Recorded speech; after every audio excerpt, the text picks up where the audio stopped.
Welcome to Barbells, Business and Boobs, where we discuss navigating everyday life as lifters, business owners, and being a woman in a male-dominated industry. Today we have Courtney Starr, IFBB Wellness Pro, also known as That Nutrition Chick on Instagram. So hi, Courtney. I I was excited to have you on because Christy and I actually first started this podcast because we would call each other and have like little mini breakdowns sometimes. Like, I'm so sick of the internet. How do you do this? We love what we do, but how do we do it better? So it's always, a privilege when we can have someone else that knows the exact stress we go through, how hard we work.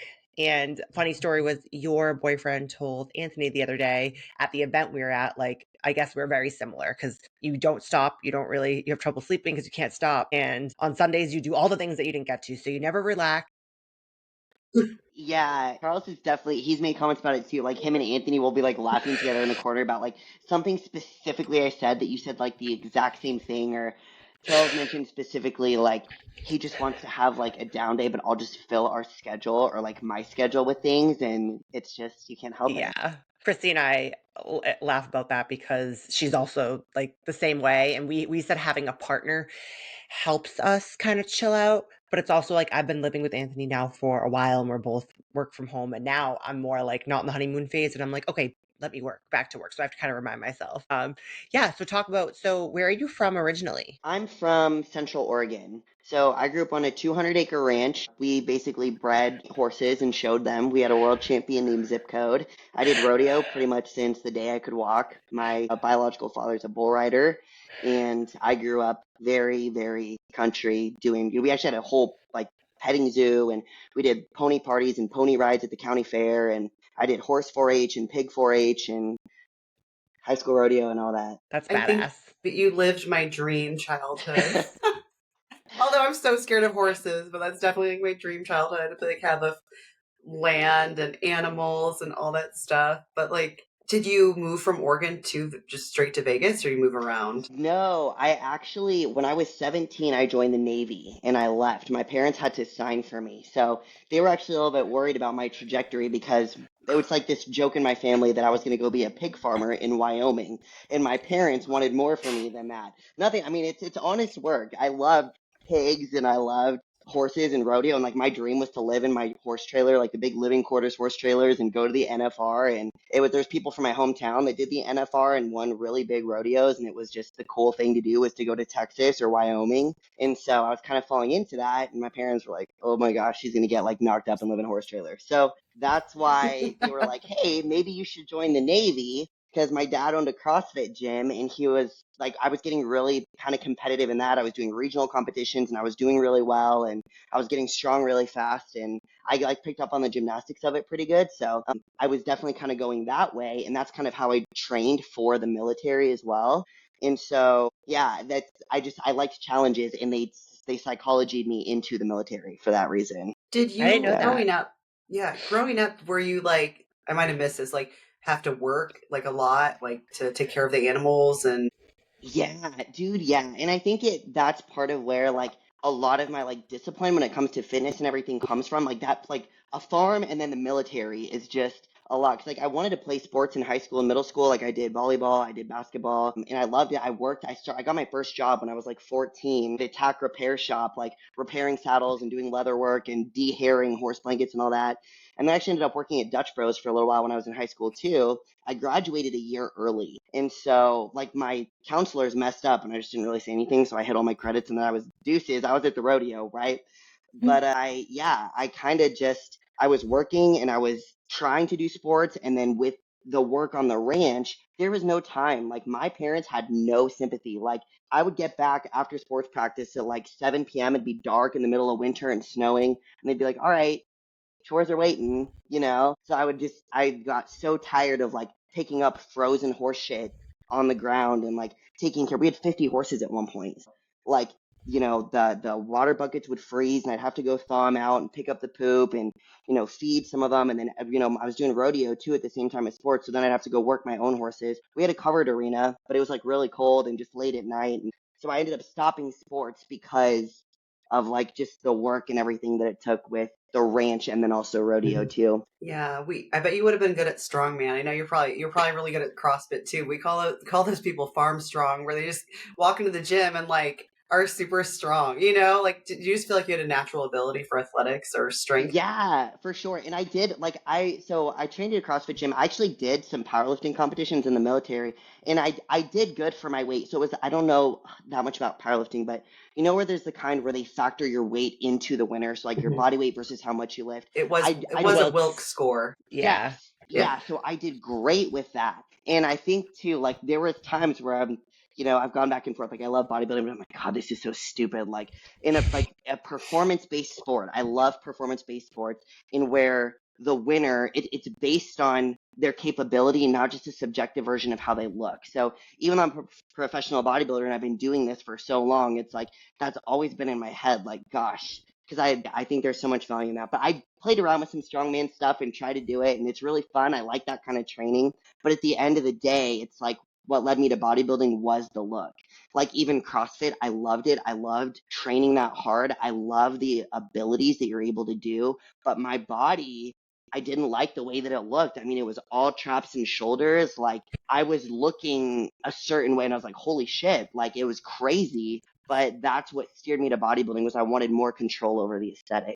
That's so funny because I'm now fighting with that. Like I was so like kind of like just naturally good at strongman, but everyone always told me like you'd be such a good bodybuilder, you have such a small waist and you could eat but now I'm kind of it's great because I have thick, dense muscle, but I'm trying to undo what you just said. Like Mm. the traps and the shoulders, and it is so difficult and I get so sick of it sometimes. But yeah. How long were you in listed? So you went in at 17. Yeah, I was in for 5 years. So from 17 to I was on an aircraft carrier for most of it, the John C. Stennis, based out of Bremerton. I went on one deployment to the South China Sea, and we went to like Singapore, the Philippines, Guam, South Korea, Hawaii to hit RIMPAC on the way back. Even before the deployment, though, which was about 8 months, which was a long time to be living on a boat, it was a lot of workup. So like I was gone at sea for most of it. So we'd be gone for like 3 or 4 weeks doing sea trials, basically practicing for deployment, come back for like a week or two, gone again.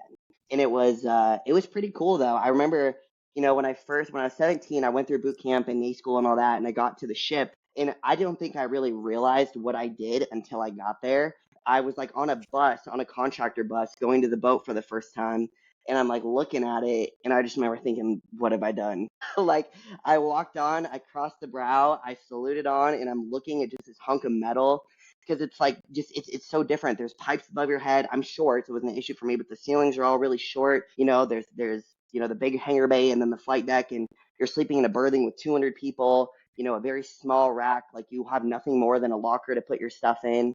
And even when you're walking through like the P-ways is what they're called, what they call knee knockers. But like on a ship, there's spaces that are organized so that way if there's a flood, you can close it off and basically isolate that flood or fire or whatever it is. So like when you open the big doors and you're having to step over all these knee knockers, I'm short, my shins were just in pieces. Like just living life that way was just harder, but it really makes you appreciate everything else. So it was just a huge culture shock. I had no idea what I was doing. And when you walked in there, what was like the ratio between like men and women? Did you 10 to feel 1. wow?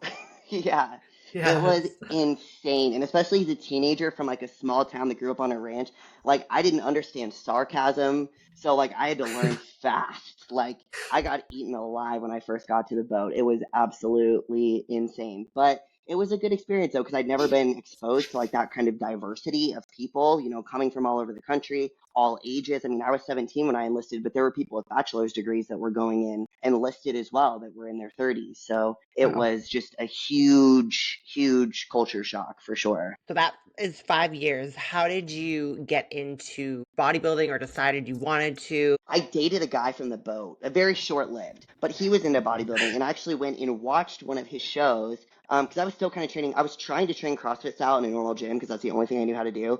And then I went to one of his shows and it was the Iron Man in Bellevue in Washington State. And I'm looking around and I was like, oh my gosh, this is just insane. I was like, but I wasn't necessarily turned on to it. I was like, the spray tans and just like the level of like emaciation on the face and the sparkles and the makeup. I was like, I wasn't like in love with it off the bat right there. I was kind of like, this is kind of freaking weird, but whatever. And then I'm kind of looking at the physiques on stage and the routines. I'm like, okay, but like, some of them look really good. Like, this is crazy that they can look like that. I was impressed. But then when I saw them off stage, I was like, oh, that's insane. And then it kind of grew on me. Like, I got to know more people who were training that style. I learned how to train in an actual gym, not just CrossFit, but like how to use the machines and everything. And then I ended up not dating that guy, but then I ended up dating a different guy who had a degree in kinesiology. He was like my military boyfriend. I dated him for like 2 years, but he started teaching me how to train, how to eat for bodybuilding because he'd done shows before. And I was like, this is awesome. And my body started to change in a different way. I started like seeing like my delts and my shoulders come through. I would come home to visit my family. My mom was like, because I was a flat booty white girl. My mom was like, where did those glutes come from? Like, what's happening to you? Like, you didn't get that from me. Like, what's going on? So they like people started to notice. And it was actually the training that I fell in love with. Like, I had no intention of doing a bodybuilding show, but I learned how to do like shape myself, and I kind of learned how much control I had over my conditioning with my diet, and that's like what made me obsessed. Was it That's almost so cool. easier to eat, like with all the structure on the boat? You're like, I'm on this boat and I can only Yeah. eat and train. It was like so Yeah. regimented. It's like almost like a nice way to have a bodybuilding camp. Yeah, for sure. Or I was mean, it harder?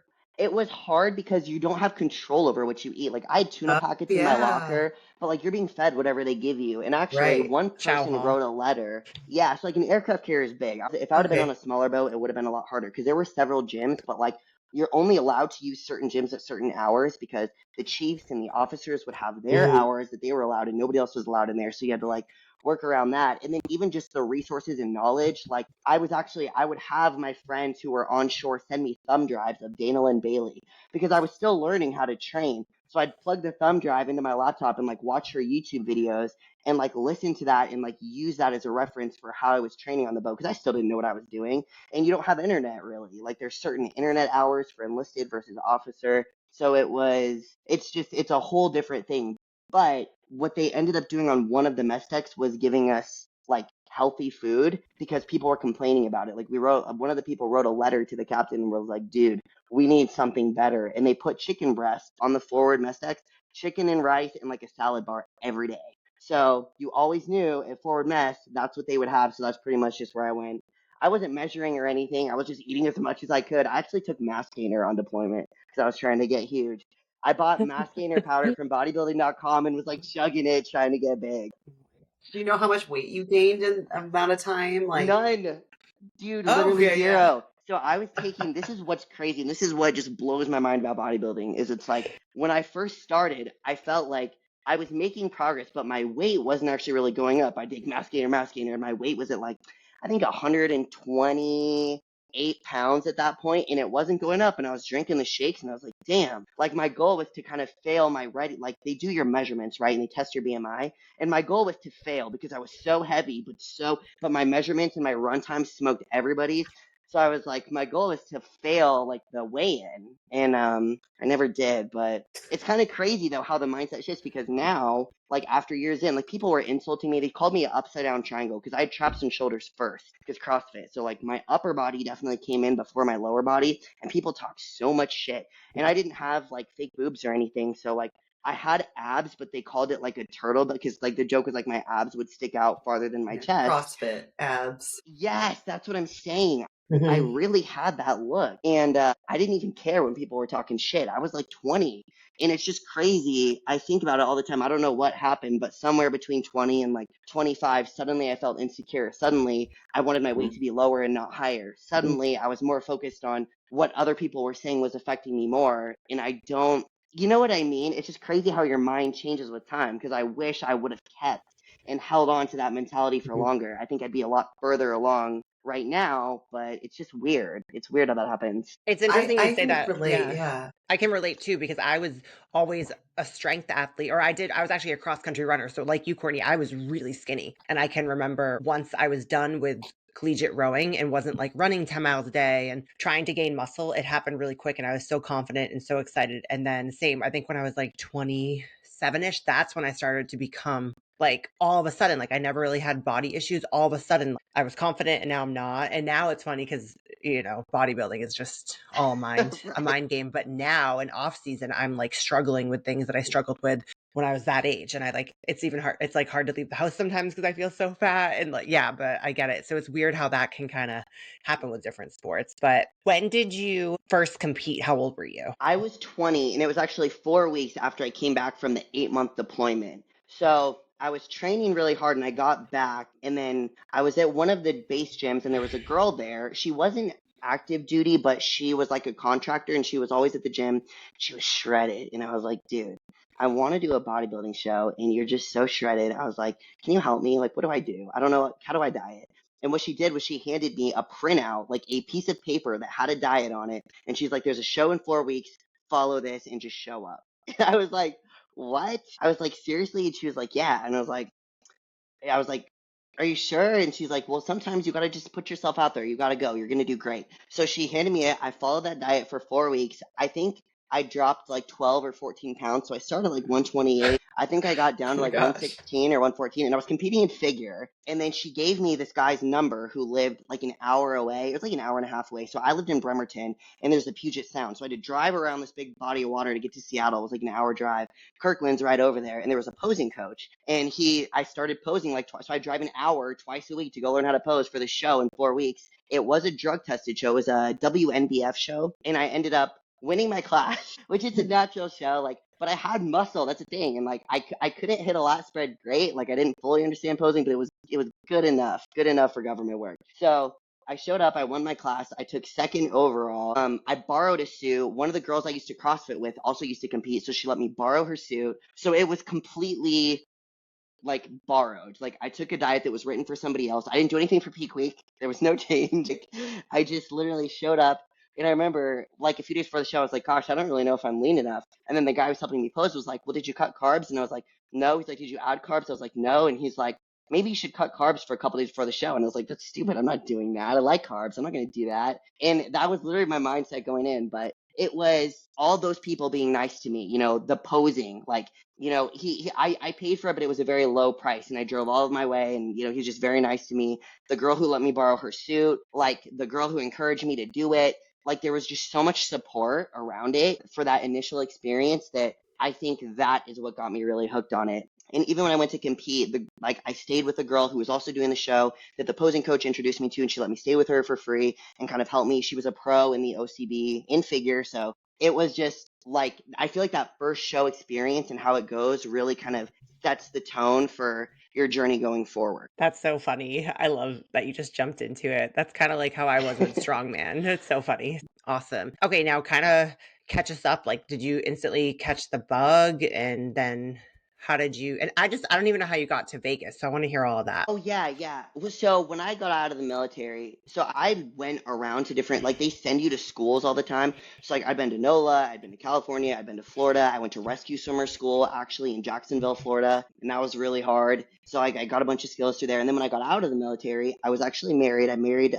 somebody that I was on deployment with, which ended terribly. That's a bad idea. Nobody should ever marry their deployment boo. But anyways, I ended up relocating to New York, and I lived on Long Island for about 6 months because he was still in training. He switched from Navy to Air Force, special operations. And so he was finishing up a training circuit, and his best friend that he went through SEAL training with lived in New York, and his family had like a construction business. So I rented from them in New York for like 6 months. I did one semester of school there, and then I moved down to Florida where we lived because he was stationed there for a little while. And then that was in like 2017 or 2018. I moved to Florida, and my first show was in 2016. So I didn't actually compete again. I competed again in 2017, actually, at the Ironman, my first NPC show. So I switched from OCB figure to NPC bikini, largely because my ex-husband now, he was like, Dana Bailey's too jacked. She's too muscular. You don't want to look like that. You don't want to do figure. He was showing me pictures of these figure pros. He's like, you don't want to look like those girls. They're too big. And I was heavily influenced by like that. So I started trying to train less. I started trying to atrophy my traps. I started like not training upper body as much. I started trying to be bikini, and I started competing in bikini. And that's kind of what made me switch divisions. But it was ultimately like that relationship ended in Florida eventually, as you can imagine. It sounds great, right? It was terrible. But anyways, I moved from Florida to Vegas because I started working as a coach for Team Elite Physique, and they were relocating to Vegas. So I was like, I left my whole life. I left my husband. I left my house. I left my job is in Florida. I left everything there to go to Vegas to like kind of like exit that relationship, but then also like really put all my eggs in this basket. That seems to be the theme with Vegas, and that's one of the reasons why I like it, but it's really hard to get out of like the don't stop working mentality because everyone here, like Ooh. we have come from something completely different, did a 360 and ended up here. So it's like, there's lights, there's cities, but it's almost like you can't catch a breath because you do not stop working in Vegas. You don't really, everyone I know here struggles with sleep. It's kind of interesting, but we all have businesses. Is it Yeah, city and that I never think sleeps? Is that, right. or I is it mean, both. I think Yeah, both, Sin but City. even more Vegas, right? That's how I feel too. I'm like, it seems like so much fun, but like it never shuts off. I definitely see like everyone hustling there. Like it looks super fun. I'm like, I want to go, but I'm also like, I don't know. Yeah. Yeah, it's hard to find moments of peace here. Like even in the mountains and stuff, like it still feels kind of noisy. But I love the people I've met, and Chrissy too has moved cross country a couple times and done her own Yeah. business. So Do you So know what I that's Courtney, I like? didn't graduated realize. So you were on a Chicago, team coaching California, South Carolina. everywhere. Yes. So, right, I know it's kind of crazy. Well, I did that. I joined the team because actually, so my ex-husband, the one who was like, don't be too jacked, it's not attractive, blah, blah, blah, do bikini. I was like, he showed me Ashley Kaltwasser. And so she had just joined Team Elite Physique and whatever. And I'd had other coaches, honestly, really great coaches. One of the coaches I worked with was actually Matt Porter, who's a bodybuilder from Oregon. He was I actually took overall. I did in bikini at an OCB show with him. That was right when I switched from figure to bikini. But I wanted to be higher level, and I saw Ashley, and she had just joined Team Elite Physique. So I joined the team, and I did my first like national run with them, or my second one. My first national show, I went from like taking overalls in bikini in it shows in Florida to last call out. That's for some of us, it'd be like that. It's like you win. Oh my gosh, I'm so great regionally. Boom, nationals hits, and you're like, okay, I've got some work to do. So after getting last call outs at nationals in bikini, after like winning a bunch of regional shows, I took so many overalls. And I was like, damn, I need to level up. I need more help. So I wanted to join a higher level like team. And so I did. And I did. I went from last call outs to first call outs with the team. Tori was my coach initially. And then I would watch all of like Adam's vlogs and everything. And I had one degree at the time in science and nutrition. I was about to graduate with my second degree in dietetics. And he's like, hey, I really want to put more energy and effort into mentorship and, coaches and building the team. And so I kind of put a bug in his ear. I was like, hey, I have a degree. I'm almost done with my second one if you're ever looking. And I just kind of kept like that at the front for maybe close to a year. And then eventually he's like, hey, spot opened up. So I was kind of at the top because I'd already been on the team. I'd already competed with the team. I was getting first call outs at nationals consistently at that point. And yeah, just the opportunity just kind of came up from just staying with it, I guess. And are you still on a team, or is your business, is it just you? I wasn't sure. No, I left. So now my business is just me. So I Okay. coached for the team for a few years, and it's not like it was honestly like a really, positive experience. I learned a lot. My best friend I wouldn't have met if I wasn't on the team. Like I gained a lot from it, but it's the same thing. It's like I felt like when I was with my ex-husband, my growth was kind of limited because he was like, "Don't do this. You're too muscular. Don't do this. Don't do this." And when you're on a team, especially a bikini team like that, like Adam, all respect to him, he wants a bikini team. And I ended up switching to wellness, a more muscular division. I like coaching wellness. I like coaching figure. Like I love it. And so I have bikini girls who are wanting to grow into figure. I was getting more wellness inquiries, and I realized that, you can't thrive if you're not in the right environment. So like you could give a diamond ring to a dog and they don't care because they're a dog. But if you give them a bone, it's all Hail Mary, right?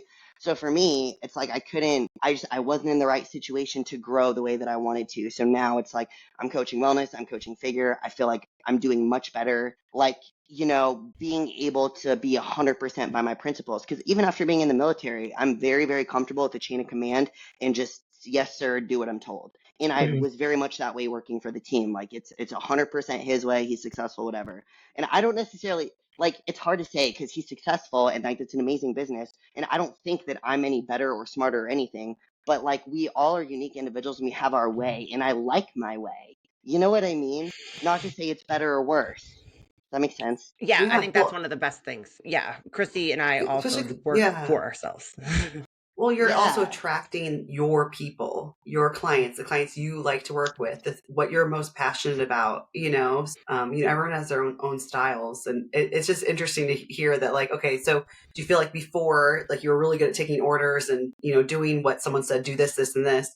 Did you ever have trouble becoming like going in that leadership role, or like all right, now I'm the boss. I have to tell myself what my schedule is, or you just naturally regiment yourself? Well, yes and no, because me and Adam, we would always joke about it, but we did butt heads sometimes, like for sure. And at the end of the day, like I would kind of give my input, or if there was something I felt really passionately about, I would share it. But at the end of the day, it was his way because it's his team, and I respected that. But we, we definitely, like, we joked about it. We butt heads sometimes. But now it's like, I felt like after just being in the industry for so many years, and I actually competed across OCB, NPC, I even did a WBFF show. I had a few different coaches and that I learned a lot from each one. So after kind of like observing a lot, I felt like there were certain things that I wanted to do or that I felt like could be done better, or I wanted to explore a different way or just kind of try some things that I couldn't do in that environment. So I was actually really excited to change things up and fill what I felt were the gaps that were there. And so far, gosh, it's been almost a year now since I left. I left in, I think, April of last year. But Cool. I've gotten really positive feedback from my athletes.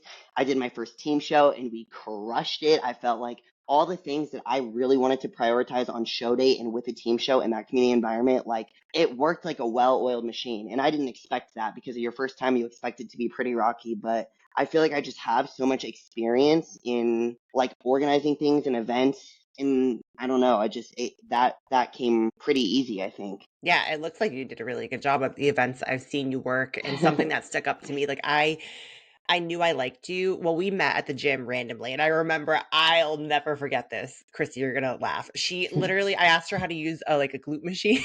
I was trying to squat 315 times 20, and it was like my last squat workout. And Christy, Damn. she told me I looked like a wellness girl, and I started cracking up. I started cracking up Oh, because I was like, oh my what? gosh. Like, I wish I have no butt. I don't like ever. But anyways, we became You friends, do and then though. now I do because I've tried, but before I didn't. And Yeah. so yeah, I kind of liked her, and then I saw her Instagram, and I was like, oh, she's like a hustler.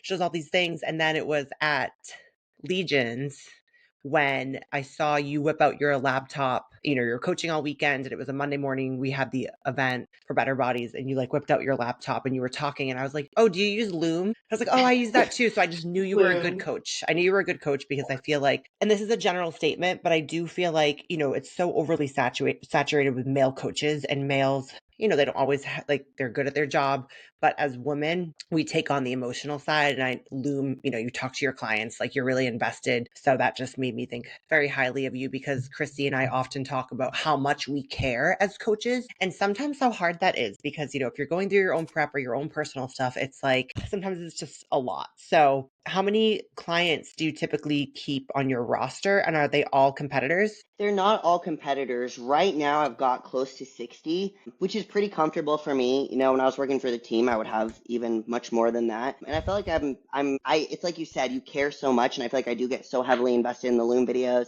Like I definitely take my time with those too, but I feel pretty comfortable where I'm at. I would say most of my athletes are competitors. I do coach transformations. It's probably like a two-thirds, one-third split between competitors and just lifestyle transformation. Um, and it's kind of funny, even the people who sign up with me who initially are just lifestyle transformation and they drop a lot of weight, like 9 times out of 10, they're going to ask to get on stage. And that's why I say it, because like they kind of switch. And it's never my intention. I'll never pressure anybody to do anything that they don't want to do, but like they kind of start asking questions. I've coached collegiate athletes who are like rowers. I've coached volleyball players. I've coached people who run marathons. And then I've coached like service members in the military and, who do firefighting and stuff, who have to meet that performance-based goal. Because I may not have gotten super into powerlifting and strongman, but especially after going to rescue swimmer school, when we're talking about running, swimming, pull up, buddy towing, full gear swims, buddy carries, like I'm a very, very functional military athlete. Like I've buddy carried 245-pound guys. So like I don't look like much. And sometimes like I'm not even always the strongest in the gym, but when it came to like buddy towing people in water and just doing all that, I'm really good there. And I even coached gymnastics for a period of time too. So I'm actually got a couple fitness competitors right now. And so I love being able to expand like the competitor base and kind of bring like the girls who used to do gymnastics into bodybuilding through there now, especially since the routine is now two-thirds of the score. So there's definitely a lot of room for them to thrive there, even without, some of the PEDs and things that go along with bodybuilding. Yeah, the tactical training. Mm-hmm. That's So I know you've like worked with a lot of coaches. You have so much experience, and now you're doing your own thing. And so I'm really interested on how your exact coaching process works, since it feels like you probably were able to pick everything that's going to work so well for you and your clients. Meaning, like, and this is like super, I know, general, and you may seem like it's boring to talk about, but I'm so interested, in a lot of other coaches too, because you're balancing 60 clients. So what are, how often are you checking in? How are you delivering programs, onboarding people? How are you scheduling out your time? That's all stuff for me I find like pretty fascinating. So, I mean, you don't have to go too far into it, but Yeah, just what your no, process is as a coach. I love it. I love it. So honestly, the hardest part for me right now is marketing. And when I say marketing, it's not like you'd think salesy marketing. It's the hardest thing for me since starting my own business is communicating the message that I want people to hear. Like when people come to my page, like Charlie, he'll joke with me like, "Are you looking at your own stuff?" But I try to look at my page and my stuff through the perception of somebody who doesn't know me. So like, what message am I sharing? Because sometimes we can say things, but it's not received the way we want it. That's where I spend, honestly, most of my time is servicing clients, but that it shouldn't take as long as it does. But I think about it so hard, and like I've hired people to help me share the right message and make sure that like I'm portraying this. Because I don't know if you guys experience this as women in the industry, but when people look at us, like Britt, like blonde hair, fit, they look at your pictures, but like they wouldn't assume that you have 5 years of military experience, you've been to rescue swimmer school, you have 2 degrees, you know what I mean? They don't see your experience, and you're not immediately respected based on how we look or whatever, especially if you talk casually. Like I'm kind of broy when I talk. That's something that I want to keep the elements of myself that I am, but I also want to show people that I'm a professional and I know what I'm doing, and I'm not just like a blonde with a ponytail that's like wearing a fucking matching gym set on Instagram. That ain't it. So that's the hardest time consuming part, and what I'm really working on the most right now. With my clients, most of them check in once a week. As they get closer to a show, it'll be more frequently. If they do a refeed day or a high day or a carb spike, or I do something with their program and I need to see them the day after and then 2 days after and then 3 days after, they're going to check in as much as I ask them to. For certain transformations who need accountability, sometimes I'll have them maybe not do a full check-in, but send me messages of like, or screenshot their workout from the previous day just to keep them accountable to doing it. Like, great job. You know what I mean? Just some type of communication that's not a full check-in for their accountability purposes. There's some cases where, especially with like my dietetics experiences, one in particular, I took on one who was like a huge risk. This was a severe eating disorder case. And for her, she was at a high risk of something called refeeding syndrome, which is a fatal condition. So I needed to monitor her clinical symptoms and basically tell her, you need to go to the hospital if we're seeing this, because there was pitting edema. There was, like major, like fluid shifts in her body, nausea, sickness, bloating, major GI issues with bringing her out of that severely depleted state.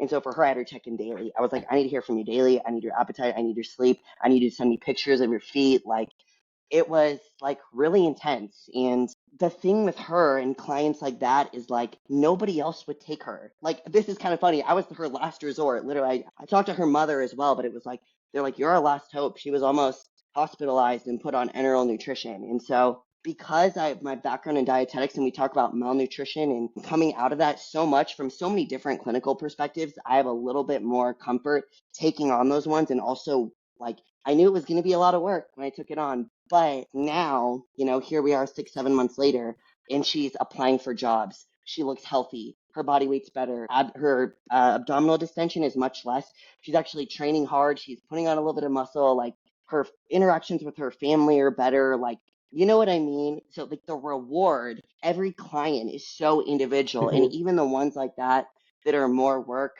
or you have to talk to a little bit more frequently, like to me, their progress and like what comes out of that and like changing their life forever is like so worth it.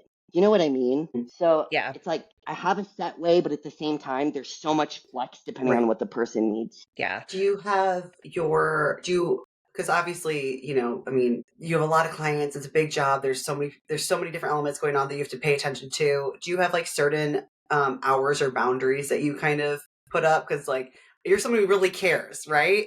You really care, so you're going to answer probably pretty quickly or often. But do you have certain almost like boundaries for yourself or hours for your clients that you communicate, or is it just kind of always just like Oh, I'm 0. here. Respond. 0. So the thing is, I'll say check-ins are Monday through Mhm. Thursday because Right. Fridays are I got posing seminars, I got Mhm. girls competing. Like I have other obligations. Like I'll try and schedule my posing appointments or training appointments, or like if I'm going to film content, take an athlete through a workout so that way we can share it, on YouTube and get other people value. Like I try to keep that to the weekend. So my weekends are honestly just as busy, if not busier, than my weekdays, and they know that. And even if they do, if it's more convenient for them, and they know they're not going to get a response until the Mhm. following business day, and that works for them, totally fine. If I can get to them, I will. But no boundaries around like phone calls, text messages. But here's the thing, and here's my mindset, and here's why. Because so many coaches are going to disagree with that or whatever. But that's when we're talking about our industry. Like that's what makes the difference. Like you can call me and I will answer. You can text me and I will answer. Like I care enough to do that. And even athletes or clients who are more high maintenance and they have a million questions and like they're asking the same shit 10 times off the bat, like after the 10th answer, eventually they'll get confident to where they can handle it themselves. So like I try, even when I have a new program sign up, I try to give them all the answers on the front end and as many resources. Like my intro videos are like 15 minutes long. Like I show them how to track their to every person. There's not a video that I send out that everybody Mhm. gets. I will talk to you every time that you sign up, and I'm going to send you a video based on your questions, your body, based on what I know about you. These things I'm going to try to answer in advance to help you be successful. And I've noticed that the onboarding process, if that's like on point, that minimizes a lot of Mhm. the questions or confusions or issues that might come up later on. So I think that I don't get a lot of phone calls at 10 p.m. on the weekend. Sometimes I do, but I can minimize that with the value that I'm giving on the Mhm. front end. And that's worked really well so far. So far. Yeah, so I used to do it like that for like 7 years or so, and it was fine because I worked night shift before I coached. I was still like doing both, and then like one day I just kind of like when I moved, I just couldn't deal. Like I remember my phone was freezing because it just wouldn't stop, and I was like, oh my god, and it was like really affecting me even being able to train and like.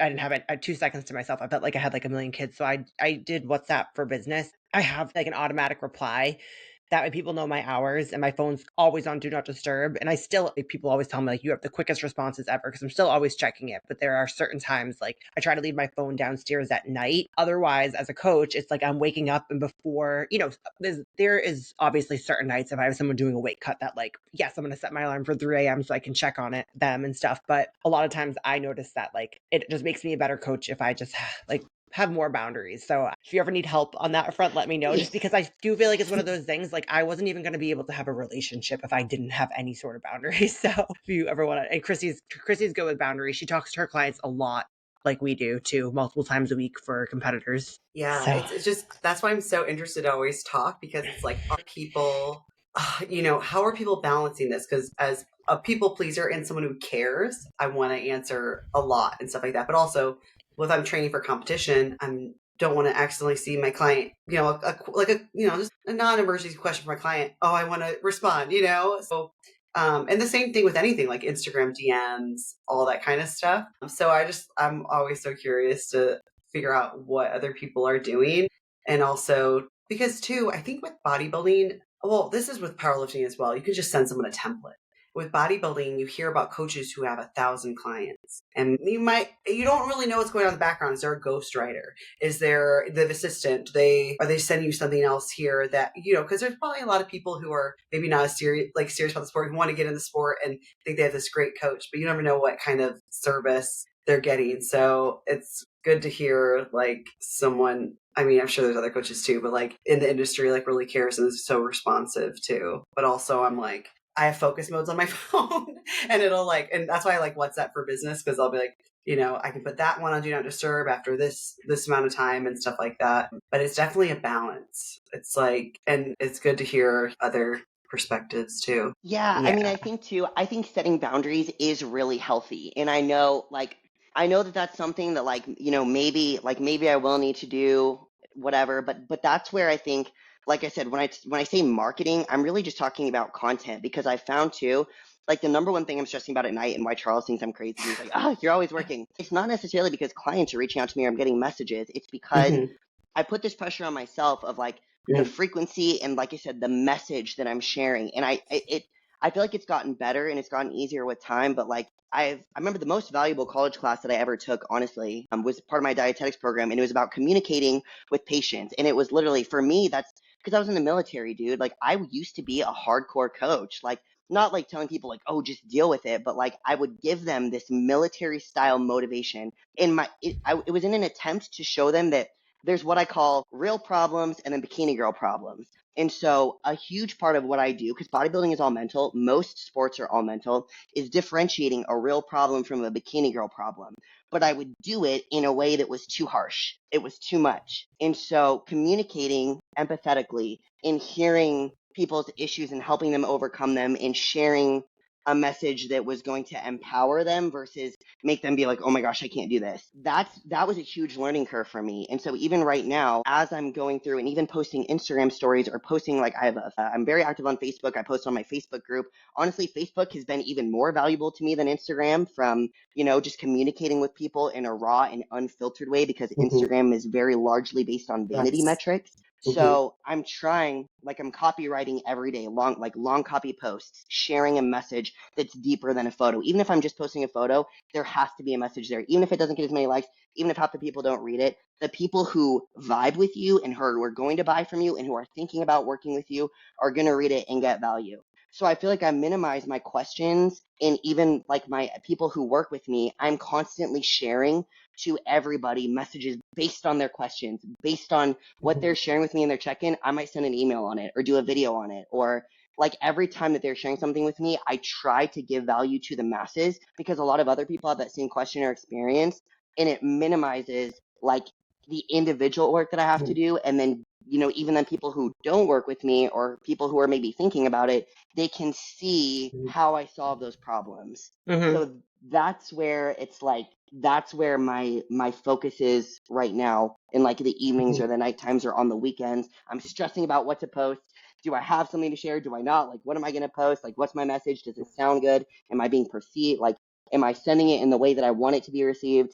So that's like half my stress right now. Yeah, Yeah. I think that's great. I think what you're doing is great. You may be overthinking it, because it sounds like you have established a Yeah. really great community who trusts you on more, and like the best way you can communicate is on Facebook, and actually just like, using maybe even yourself an example of how you felt in the past, or your experiences, your clients' experiences, and all that stuff. Brittany and I feel that pressure on Instagram, because we feel that too, because you're being pulled of what's going to get likes and attention, that your sponsors are going to like, that your peers are going to think is valuable, and then actual stuff that we care about. And recently I just have to like think like I just don't care, because it was getting stressful, because you're chasing something that might not even align with what you're trying to portray. So it's like, almost just like, don't stress about the Instagram. Like, you still have that community, and then you don't even need that marketing, because they're just going to tell their friends about you, and then they're bring them into the community and be on your email list and the other things that you're better communicating with. I think right now with Instagram, the thing that I'm struggling with is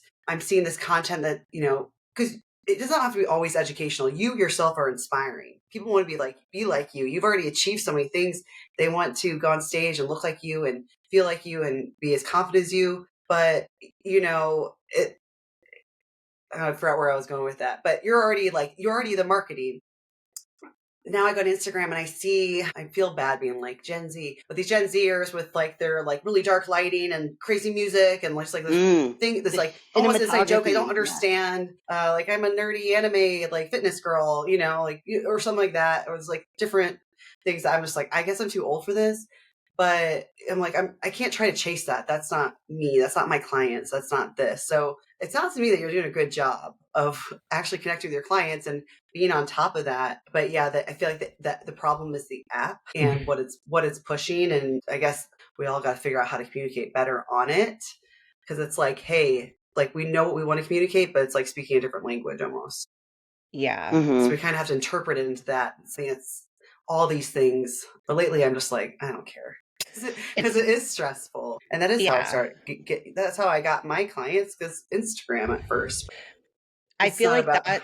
Yeah, it's really interesting, because I've talked to so many male coaches and females, and that is definitely where females struggle the most. Is like, yes, Courtney, you already have a million clients and you're going to get clients, no problem. Same thing with me and Christy. It's like, I know most of my clients at this point come from word of mouth, from just the experience. I used to use my Facebook page. That was like my best thing ever. I had a Facebook group where I'd post in, and like you said, I would let my clients dictate whatever I was communicating. Like, they have this problem. Okay, everyone else probably has this problem. So how can I share that message? And then it's like we place so much pressure. Like, my job was almost easier when I was just an athlete and just a coach. And now it's like my social media, like I always ask Christy for like validation. I'm like, hey, because I'm doing X, Y, and Z, does it still look like I'm a coach? Do I look like, I think I called myself like an Insta host since I started doing like a honey drip. I'm like, I have so many hats in one bucket that it's like at the end of the day, like what is most important to me? And it's like, it gets hard. Like you said, it keeps you up at night because you're thinking here, like you're putting that pressure on yourself, like you do to be a good coach and like you do to be a good athlete.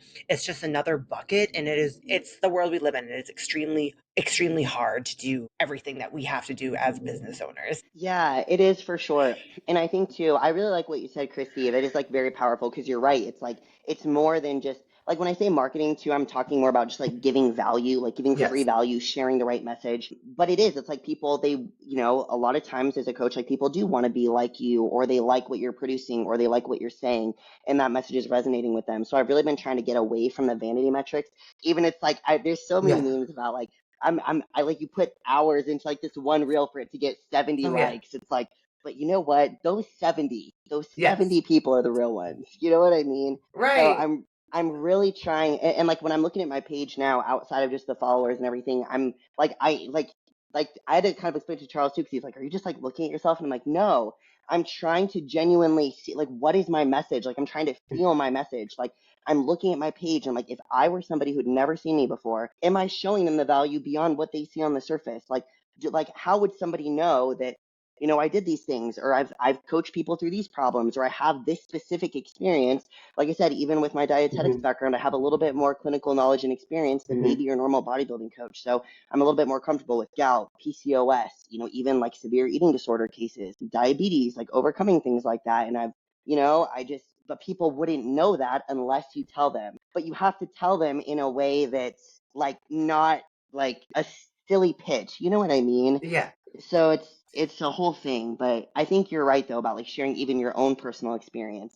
And I think even through hardship, like I went through the divorce and actually turned pro in that prep, and I wrote this really long copy, like kind of deep emotional thing about it, about like resilience and what that looks like and how you don't have to feel good to perform. You don't have to be in this perfect place in life to reach your goals. You can still perform even when you don't feel good. And I wrote a whole thing, and it popped off. It got shared so many times, but it took me 2 years after that trauma and after that happening to even be able to talk about it. So I think too, having the strength to talk about things as you go through it and what's going on in your life right now and what are you overcoming, and just being open and vulnerable to share that so people can see who you are and how you overcome it, not 2 years after the fact, but while it's happening, is like another superpower. So I think about how I'm going to share that message, or what's something that I can share right now that would that other people might experience as well. And that's a whole nother challenge. I love that you said that because I always feel the best about myself when I write a caption like that or something, because it's like, especially right now, like I've never really had to deal with like off season, and because I've always been committed to strongman, not bodybuilding. And it's like, okay, well, I'm just going to, I feel like a broken record, but I'm like, I'm just going to share some of my insecurities. And you're right, that does always reach the right people, but it's sometimes fun to do like a more vanity post. Like I love to create, I love music, I love piecing, I love making Hmm. content, but then it's hard because it's like I also like sharing the vulnerability, and I've always done that. So I'm with you. I think you're doing a really good job. Like if I looked at your page, because I did when I first met you, I thought you were just like a very, very busy. I could tell right away that you cared about your clients and that you were super dedicated.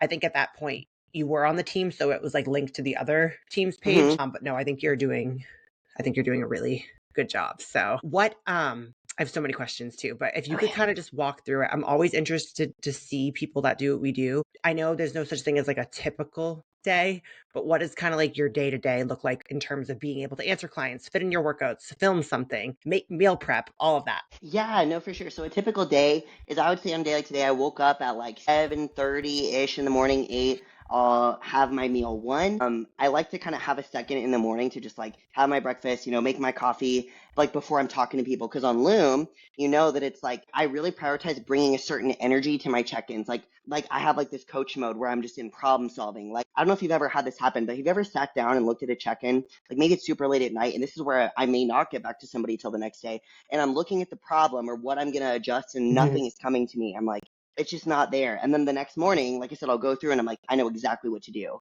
So sometimes, like as a coach, we're constantly problem solving, so you have to be in a certain headspace. So I try to like get up, have my meal one, make some coffee.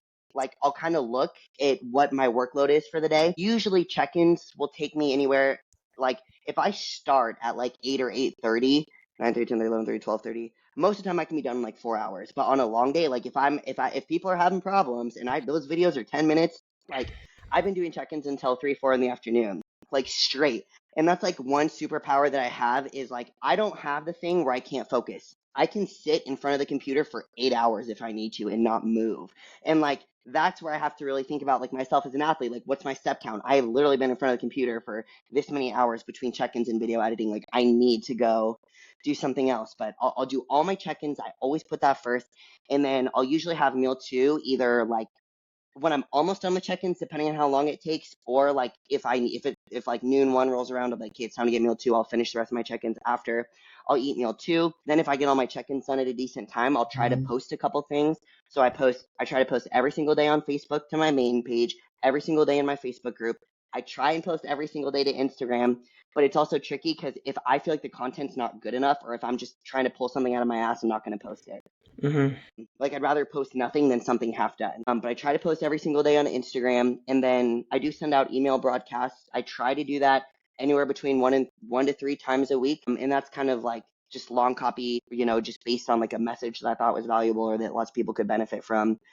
And then so I'll try and do some like posting social media stuff, and then I'll usually go train anywhere between like 2:30 and 4:30, depending on how long check-ins took. I do take posing appointments, and sometimes I'll schedule content with my local athletes. So I don't really charge for those training sessions because I'm not a personal trainer, but I do have a lot of experience with helping people fix body position on things. So I'll get a videographer, I'll grab one of my local athletes, we'll film a video like of correcting their form, some of the issues they're having, to post on YouTube, because I also post on YouTube, or I try to consistently. It's like longer copy, because most of my clients are online. So like they can upload training videos with their check-in and I can look at their form, but sometimes like them seeing me correct somebody else's form is really beneficial. I used to always think about doing like training videos as like me, like, hey, here's how I'm doing this exercise. But I found that when I started grabbing an athlete and helping them fix it, that was much better received than me being like, look how I'm doing this thing. Right. I still do both, but I try to give more value to my local athletes, or if somebody's in town, I'll grab them for a workout and we'll film it and we'll post some stuff. Right. So I always try to make time for that once or twice a week. And then posing appointments, I'll usually try and keep to Fridays, but sometimes like with work schedules, like I have one tonight at 6. So I'll like just kind of work those in here and there. So honestly, every day is different, but I always get up, have meal one, check-ins, meal two, pre-workout, train, content, and then that can go until like, sometimes I'll spend 2 hours at the gym, sometimes I'll spend 3 hours at the gym, sometimes it's like 1 hour. And it depends on like who am I running into? Am I like socializing and training, or am I like just training? So like that sounds I feel highly like we can unorganized. always tell with each other. Like when I see you, I can tell if you're like, I can tell from just us. But does that make sense? So like I don't have a set schedule because like how when you work with clients, it's kind of based on their schedule and who's in town. Like I just had Phoebe in town for a week. I had 3 girls staying at my house last weekend too. So like, I'm like just every day and every week, honest to God, looks different. And then we traveled to the Arnold. We're going to Gasp Homecoming next month. I'm traveling for shows on weekends. So like then I have to condense those appointments I would normally take on the weekends to the weekdays. It then pushes everything. So I feel like every day is like 07 or 08 to like 8 or 9 p.m. But what the activities look like depends on the day, Yeah. How do you wind down? Charles and me are really good about taking like walks in the evening. Like we'll go for a walk, I'll walk my dog, and like even if it's really late, like let's say like there was one night this week we didn't even like sit down until 10 p.m. We'll like, even if I should be going to bed, we'll like watch a show. because it does. It helps me take my mind off work. We'll watch something funny, or, we'll just kind of hang out. Like sometimes too, because he's busy too. So we'll have like just a really good conversation in the evening, like while we're watching something, and then just kind of go pass out. Honestly, there's not really much of it. Sometimes my wind down is a shower, dude. Like, That's important. I was just talking to my little sister this morning because she's a therapist and has her own like practice. And she's like, "Oh, I hope you took us some time off after the Arnold just to decompress." And I'm like, "Maddie, as a business owner with clients, if you take time off for any reason, you have to do double the work before and double the work after." So that's what I'm right. doing now. And you're the same thing. If you have those, like, if you have a competition you have to go to or something like that, yeah, you're doing that work before. Actually, though, you know what else I do to wind down? This is insane. People don't get this. My guilty pleasure, the thing I love, like even if I've had a crazy ass day, if I'm really wound up, my favorite thing to do is I will put my boots on and I will go country dancing. I will go to the dance lesson. I will go dance, even if it's even like on a good night, I'll stay till like midnight or 1 a.m. Most of the time, I'm out of there by like, if I can get to the country bar at 7:30, and if I could be out by like 10, it's a good day. But if I'm having fun, I will stay. And so even if I don't get a lot of sleep because of that or whatever, like the way I feel when I leave is worth it. Even if I'm tired going, I have so much fun, and it's like my favorite outlet that's not the gym. Like it's just good for my soul. And like I used to really make it a point to do that like 2 times a week. And like I said, I would shift my whole day around that. And I'll, whatever. It's a thing for me. But I haven't gone through with the Arnold and I had people in town, but like that is for sure happening probably today, if I'm being honest. Do Me you and go Ashley are going alone? tonight. Are you going to the North 40? Yeah, because it's the bikini bull ride, and you should do it with Yes, us. I will see you guys tonight. I will Okay, be at the perfect. lessons. Dude, I'm telling you, this is the other thing too I feel like about winding down. It looks different for everybody. Some people need that like alone time. Like half my friends are introverted. I don't know how I did that. I just like grabbed them because I'm for sure not introverted, and then they just rolled with it. But like for me, that feels good to go be around people, see my friends, go dance. I love the music. I like learning that, and like I said, just the energy comes out, and that's a perfect like wind down for me. But for some people, that's very socially exhausting. I don't know. Yeah, I'm like that sometimes. Like I like to go out, but then I also, I don't know if you're like this, but I'm one of those people where I feel like a lot of coaches are like this too. I literally try to be perfect at everything. So I won't let myself go out unless I'm like, look at my to-do list. I'm like, did I defrost the chicken for tomorrow? Do I have meals already made? Did I make sure I did that? Did I have content? Did I clean my bathroom? Is the house spotless? The cleaning the bathroom. No, you're Like just so right. it's just never ending. And I'm like, sometimes I think the hardest part is sometimes I'm like, how am I ever going to have kids? Because I don't even have a second. Like literally, like today, I give myself, take pride in this. It takes me, like I told Christy, I was like, okay, I'm going to wash my hair tonight for the podcast. I have to plan literally every little thing I do, like everything. And I sometimes like, I get my eyelashes done every 3 weeks. And that is my favorite moment because I do not answer anyone for 72 minutes. Like it's 72 minutes Yeah. and it is so amazing. Yeah. No, I get it, and I feel that, and that's the thing too. So like, I do like when it comes to like my weekly schedule, like I am a freak. Like, dude, if my house isn't clean, I'm not okay. Like that's when I'm like, if I'm ever being like rude to Charles, or if I'm ever in a mood, it literally is about the house, nothing else. Same Because here. especially Yep. when you work from home, it's like it's a vibe, it's an environment, like you're creating that, and I feel like it has to be a certain way. So like lately, I've kind of actually been having him help me, like, but he's like, well, I don't know what you use to do this, that, and the other. So I literally put like the stuff that I used to clean the range like on top of it, and then I put the counter stuff on the counter, and it was where he needed to use it. He did it, and he helped. I was like, yes. So I feel like starting to like have like I'd like ask for help in certain things, which I feel like as females, it's like very hard for us to do.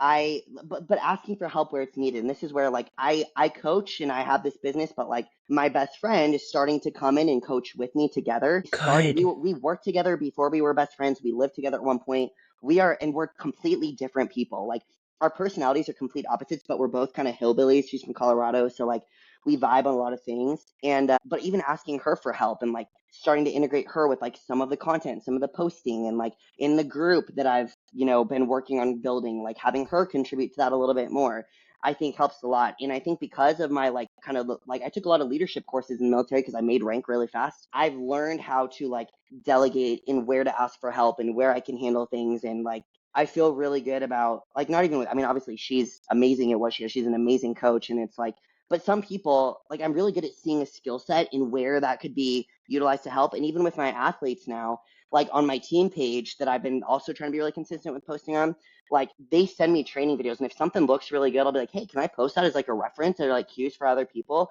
So then I don't really have to think about content. They're being highlighted and like spotlighted as an athlete for doing a good job.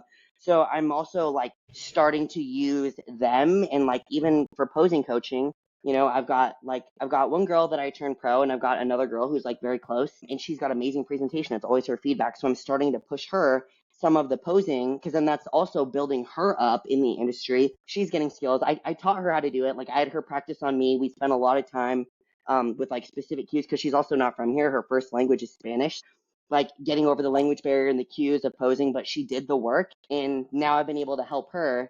Like I've kind of lowered her rate for coaching, so that way I can then push her people. So more athletes will get like posing at no cost, which is something you're not really going to find with her, who I've developed. And then she gets a lower rate, and she's building up her own, you know what I mean? Yeah. So like, I don't know. I think asking for help and delegating, seeing where people can level up, and kind of disseminating the work and like really building a team. That's an area where I feel like I'm pretty good, and it makes me excited too, because then the vision of the business, the other girls can see the vision, and then their dreams fit within it. And that's my goal, is like to like bring everybody up through this thing that we're doing. So I feel like I kind of went sideways with that, but the point is asking for help is how you get there, and like, you know what I mean? Which is I hard. know exactly what you mean, because delegating and learning how to bring someone else on is a huge skill. And that's something that I've struggled with as, a business owner, and trying to bring in help, and, people that are on your team and vibe with you, how to, I found those people, but also like how to delegate those actual tasks is something that I struggle with. So it totally makes sense. And I think because it comes from that core of not wanting to ask for help or someone to do something, even if you're paying someone to do it. Yeah. It's like, I will pay you to do this, but I will do it myself. Like it's just how my personality is. I think Brittany's laughing because she's probably the same way. Yeah, the same way. Yeah, exactly. So, but I think actually, too, when it comes to that though, you know what else I've learned is, like, you probably experienced this, but some people, like the right people, they're excited. Like Kelly, Yes. she was like, I'll post people for free. I was like, no, we're going to make this a thing. Like, we're going to lower your rate. It's baby steps. But like, when you have the right people, I feel like they're excited to take on that responsibility, because you're trusting them with it. And that's a huge trust, because it's your business, it's your clients, you're really involving them, and they've got some skin in the game. Like they could, like you're in more of a vulnerable position as a business owner, because you're sharing that with them. But I think even though it's always a risk, and it's scary, and it's like, especially if you're used to having control, and like you're very meticulous about the way that you like things done, like it's growth for you too, because you're allowing somebody else to grow, and you're learning how to mentor them. Sorry, I have to step out for a sec. No, you're so good. But I think that that's a huge skill. And like, I think when it does work out, like obviously there's going to be mistakes made, but then those people are going to be like there for you forever, because you're allowing them to grow and helping build them into that too. And you're saving yourself. And then people are very trainable. They want to do a good job, Yeah, no, I know. It's all about finding those people. And I feel like you've done a really good job at attracting that, creating a sense of community, all those things. So I'm excited to check out your page and your stuff, because I'm sold. If I ever do a bodybuilding or wellness, maybe in like 5 years or something. Yeah, no, I'm all about it. And that's why I think too. So like even for like, so if I've coached wellness bikini figure, I coach some men, but not for stage, but even like my best friend, and she's like pretty much my like business partner at this point, like Right. not officially, but like, we do everything together, and she's for sure like my equal, but she has more experience with like the men's division. She used to compete women's physique. And so like we really fill each other in, where it's like I have experience where she has experience. She's a mom. She's beat cancer. She's got autoimmune issues. So like together, we really complete the circle there. So it's like when we're taking on people, it's like, like I've learned too as a business owner, not every client is the right client. Like I've done consults with people, and I'm like, this isn't for you. Like this, you know what I mean? You're not ready for this level of coaching yet. Maybe we start somewhere else, or I'll recommend them somewhere else, or a different program that's going to work for them. Because, as a business owner and as a coach, it's like, if the athlete's not there and they're not ready for it, it's harder for you and them. And Yes. we want to create a positive experience. So sometimes telling people no or sending them to somebody who will do a better job there, it gives you a better standing with that person. Plus, you can recommend another coach who then you have better standing with, and you don't have like somebody having a negative experience. Yeah, that part took me a couple of years to learn, but it's super powerful. And like you said, that's why Christy does it too. You get on calls still with people before you write them a plan usually. Yeah. That's what I do. And that has been like the biggest game changer because I just feel like within a few seconds of seeing someone on Google Meet, I just know. So I love that you do that. Yeah. Yeah, I have so much respect for everything you do, but I want to also make sure I touch on the athlete in you. Yeah. So Okay. when did you turn pro, and what does your, like right now with so much travel, so many clients, like are you going to be able to compete, or what does that look like? So I turned pro in 2022 or no, 2023. So I started prep for it in 2022. I turned pro in 2023 at the Arnold Amateur. And that was my second show that I competed in wellness. So I competed in bikini for several years. I was competing at nationals for like 3-4 years, getting first call outs most of the time, but the feedback was always like, too much on the legs, glute density, but too much on the legs. Like my shape just wasn't really right, and I wasn't really developing that way. And even though I was really close for a long time, it was like what it came down to is, well, your training is going to have to be cardio, low calories, no quads, no compounds. You can basically do kickbacks and RDLs. And I was like, oh my gosh. I'd rather not. I would rather not. Like, I'd rather not be a pro. I'd rather not compete at all, honestly, if that's what it comes down to. So I switched to wellness, and then my first wellness show I took overall at the Legends Classic. 2 weeks later, competed the Arnold Amateur, got my pro card, so I was like, yes, that was the right move. Boom. But I mean, I trained for about a year after I made the switch to grow and really try to like fit the wellness standard the best that I could. And then my pro debut was at the Arnold Classic a year later, which was terrifying. It was awesome. I ended up 9th out of 11. So I didn't get last, and that was my goal because that's obviously a very competitive lineup. But now it's just continued to put on the side. So I am a smaller wellness pro. Like I basically, when I got my pro card, and even the reason why I think I didn't get last at the Arnold Classic was because when I won my pro card, it was conditioning and presentation at the Arnold at the pro show. There were girls who were less conditioned than me. I definitely needed conditioning, and I actually kind of spilled over. I messed up my peak. If I would have looked on Friday like I looked on Sunday, I think I would have moved up like 2 or 3 spots, which again, it sucks to make a huge mistake like that at your pro debut, which happens to be the Arnold, which also my tan got messed up. It was way too dark. My hair, I had to wear a wig because my hair was so bad. So it was like everything that could go wrong went wrong, and I made so many mistakes at my debut, which was one of the biggest shows in the world. So I definitely have a lot of experience with messing up, which is part of what makes me a good coach because I know how not to do that going forward.